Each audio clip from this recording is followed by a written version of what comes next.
ওর একটা সময় আমার খুব রাগ হতো। জীবন চলতে চলতে সে রাগ এখন অভ্যাস হয়ে গেছে। পৃথিবীতে সবাই তো এক না। আসাদও তার নিজের মতো। তবে আসাদের সাথে আমার মন মানসিকতা কখনোই মেলেনি।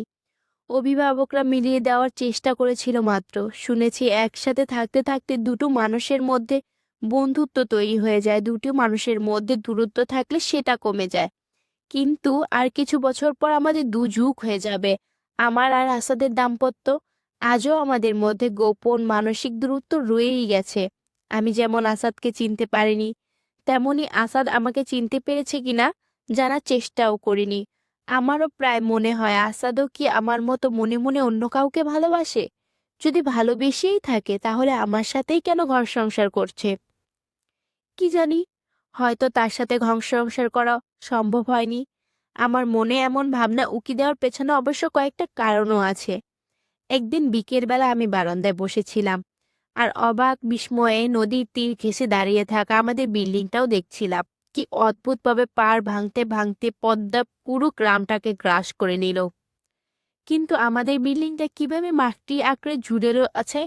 মাটির উপরে তার কত ভরসা। মাত্র 4টা বিল্ডিং কি অদ্ভুতভাবে টিকে আছে, তীর তীর ঝুলে আছে। আমি সত্যি ভীষণ রকম বিস্মিত হয়ে যাই। আমি গভীরভাবে পদ্মার অথই জল দেখছিলাম। আবার শরীরের অবয়বটা অনেকখানি পাল্টে গেছে, মুখের রুচিও নেই। ততদিনে পদ্মার ওপার পারে ছোট ছোট চরও দেখা দিয়েছে। সেখানে সবুজ দূর্বা ঘাস জন্মেছে, কেউ কেউ নৌকা দিয়ে পারে যায়। জেগে ওঠা চরগুলোর স্পর্শ নেয়। কোনো কোনো বিষণ্ণ বিকেলে কেউ কেউ মাটি চাপড়ে হাওয়া আর্তনাদ করে। গগন বিদারী চিৎকারে আকাশ বাতাস ভারী করে তোলে। আমি দেখি কতটা হাহাকার বুকে ধারণ করে মানুষ বেঁচে থাকে। রবীন্দ্রনাথ ঠাকুরের কথা মনে হলো। সে এই রোহজং পদ্মার ধারে থাকতো, কত কি রচনা করে ফেলতো। বাংলা সাহিত্যের এমন কোনো দিক নেই যা রবীন্দ্রনাথ ঠাকুরের রচনায় নেই। ছোটবেলায় আমরা ভাই বোনেরা কবিতা মুখস্থ করে প্রতিযোগিতা করতাম। এখনকার সময়ে ছোট ছোট শিশুরা ডিজিটাল সরঞ্জামে বেশি আসক্ত, একজন কবির কবিতার ছড়া থেকেও বেশি। এমনকি স্কুল কলেজ পর্যায়ে এসব চর্চা কমে গেছে। মানুষের সুপ্ত প্রতিভা, মানবিক মূল্যবোধ, মননশীলতা আর সৃজনশীলতা, তার চর্চাটা কেন যেন অনেকের কাছে অমূলক মনে হয়। কিন্তু আমি তো সেকালেও এখনো রবীন্দ্রনাথের সৃষ্টির প্রেমেই পড়ি। নিজের সাথে নিজেরই একটা স্মৃতি মনে করার প্রতিযোগিতা। সামনের নদী থেকে ফুরফুরে বাতাস এসে আমাকে অন্য রকম করে দেয়। আমি জোরে একটা নিঃশ্বাস নেই, পেটের বাচ্চারা নড়ে চড়ে ওঠে। এতক্ষণ কেমন দম বন্ধ লাগছিল। আমার জীবনে হাজারো সমস্যা থাকুক, কিন্তু প্রকৃতির আশীর্বাদ আর স্পর্শ ছিল বলেই হয়তো আজও নিজ অস্তিত্ব খুঁজে পাই। এই বয়সে সেই কবিতাটি আমার মস্তিষ্ক মনে রেখেছে। আমার কেমন জানি বিশ্বাসই হয় না। আমরা হয়তো নিজেরাই জানি না আমাদের মগজ কত কি ধরে রাখে আমাদের অজান্তে। একটা বিচ্ছিন্ন ঘটনা মনে পড়ল। সেদিন হঠাৎ তাকিয়ে ভাবি এলো, সে নাকি সামনের দৌড়গোড় বাজারে গিয়েছিল। আসাদের নাকি অফিসের গাড়িতে একটা মহিলার সাথে দেখা হয়েছে। মহিলাটি তথাকথিত স্মার্ট, কর্মক্ষেত্রে একজন দায়িত্বশীল পদে থাকা নারীদের যেমন অবয়ব। আসাদের সাথে আন্তরিক অন্তরঙ্গ অবস্থায় আরো কয়েকদিন দেখেছে। কথাটা শোনার পর আমার রাগ করার কথা ছিল, ভীষণ মন খারাপ হওয়ার কথা ছিল। কিন্তু কেন জানি আমার অনুভূতিতে কোনো ক্রিয়াই হয়নি। মনোবিজ্ঞানীদের মধ্যে প্রকৃতগতভাবে কেউই মনোগামী বা একগামী নয়, বহুগামীরা সবার মধ্যে সুপ্ত অবস্থায় থাকে। এছাড়া ইভলিউশনারি ফিজিওলজি বা বিবর্তনীয় মনোবিজ্ঞানের মতে বহুগামিতা প্রাচীনকাল থেকে পুরুষের শরীরে ও মনে বসবাস করা সহজতা প্রভৃতি। এসব নিয়ে অনেক লেখাই আমি পড়েছি, তবে সব পুরুষ যে এক হবে তাও কিন্তু নয়। এই বহুগামিতা পুরুষের ধারণা আধুনিক সংস্কৃতির আবিষ্কার। বহু বছর ধরে নারী পুরুষের আকর্ষণের নানা রকম বিতর্কিত ব্যাখ্যা আছে। যেখানে রক্ষণশীল একটি পরিবারে জন্ম নিয়ে বিবাহিতা একজন নারী অন্য এক পুরুষের প্রতি আমার গোপন আকর্ষণ আছে, তেমনি আসাদেরও থাকাটা অস্বাভাবিক কিছু নয়। আমার স্বামী আসাদের সাথে যে মহিলার সম্পর্ক, তাকে হয়তো আমিও চিনি। তাকে এভাবে মনে হয় ফাহমিদা ম্যাডামের কথা বলছে।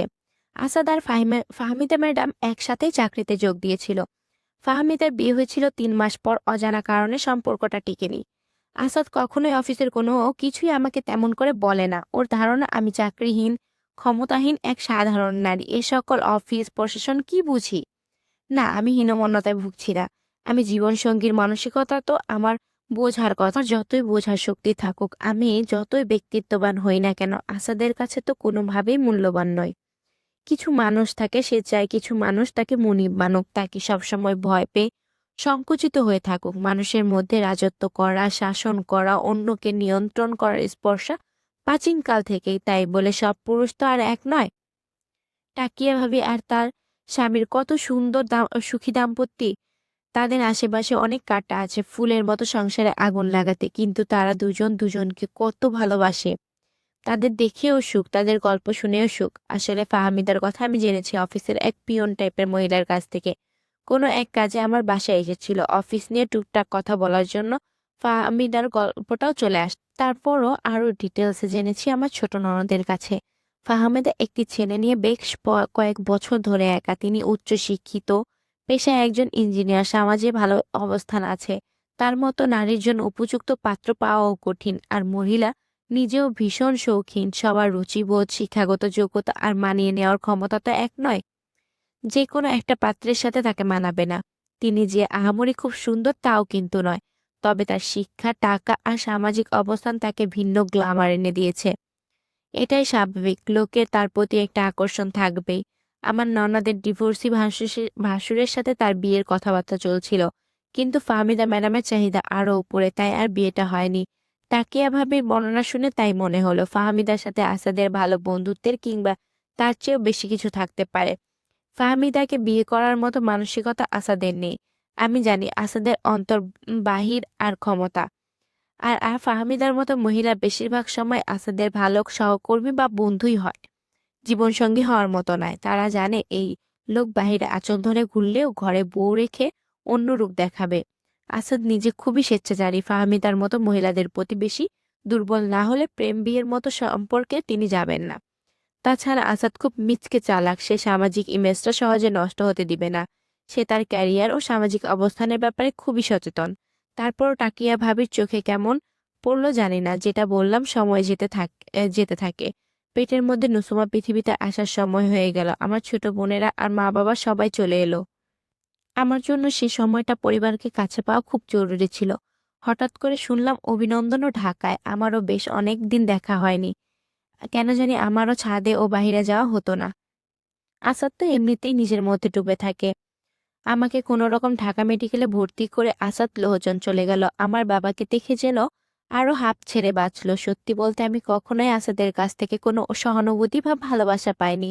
তবে মানুষ তো, মাঝে মাঝে নিজেরও ইচ্ছে হয় আমি একটা মানুষ হয়ে আরো একটা মানব শিশু জন্ম দিচ্ছি। আমার শরীরের ভেতর আরেকটা জীবন্ত মানুষ মৃত্যুর ভয়ে কাজ করছিল, খুব বাঁচতে ইচ্ছে করতো। মা হওয়ার অনুভূতিটা বলে বোঝানো যায় না। বন্ধুরা, গল্পের বাকি অংশ জানতে হলে আমাদের পেজের সাথে থাকো এবং সাবস্ক্রাইব করো এবং বন্ধুদের মাঝে গল্পটি ছড়িয়ে দাও। আমরা খুব তাড়াতাড়ি নতুন ভিডিও দিব, পরবর্তী এপিসোড চলে আসবে ইনশাআল্লাহ।